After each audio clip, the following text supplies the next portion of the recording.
வெங்காயம் வெட்டும்போது தண்ணி வருவதற்கு காரணம் இதுதாங்க. வெங்காயத்தை வெட்டும்போது அதில் உள்ள சல்ஃபியூரிக் காம்பனன்ட்ஸ் வெளியேறி காற்றோட கலந்து கண்ணுக்கு எரிச்சல் தரும் கேஸாக மாறும்.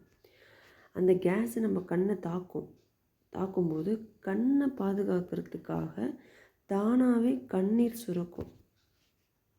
இந்த கண்ணீர் வராமல் வெங்காயம் வெட்டுறது எப்படி அப்படி இது ஒரு 5 டிப்ஸ் சொல்கிறேன். ஃபஸ்ட்டு தண்ணீரில் ஊற வச்சு உரிங்க. ஃப்ரிட்ஜில் வச்சுட்டு எடுத்து உரிங்க. தேர்டு கத்தியை நினச்சிட்டு வெட்டுங்க. ஃபோர்த்து எக்ஸாஸ்ட் ஃபேன் போட்டுட்டு வெட்டுங்க. ஃபிஃப்த்து மெழுகுவர்த்தி எரிய வச்சுட்டு விடுங்க. ஏன்னா மெழுகுவர்த்தி நம்ம எரிய விடும்போது அந்த கேஸை இது உறிஞ்சிறதுக்கான ஒரு பவர் இருக்குது. அதனால் அந்த கண் எரிச்சல் குறையும். தேங்க்யூ. சிம்பிள் டிப்ஸ் தான், ட்ரை பண்ணுங்கள். கண்ணீர் தண்ணியிலிருந்து விடுதலை ஆகுங்க. தேங்க்யூ.